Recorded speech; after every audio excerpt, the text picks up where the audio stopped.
na talaga yung ulan, napakalakas. Ang lamig.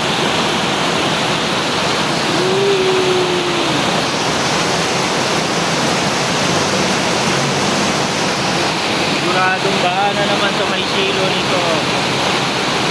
Kanina may tubig na lang, ngayon siguro mas malalim pa. Tingnan natin kung makakauwi tayo na dala natin yung motor natin mamaya. Grabe ulan, napakalakas.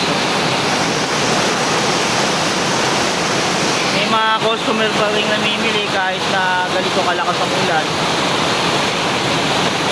Alam mo naman ng mga tao, napakahilig sa mga plastic. So ayan mga ka-friendship, hanggang dito na lang itong aking video. At naka-break time lang tayo ng 15 minutes. Papasok na tayo sa loob. Mag-a-assist tayo ng mga customer na pwede nating mapagkakitaan. Kasi mga customer minsan galante, nagbibigay ng tip. Kaya kahit pa paano meron tayong konting sideline.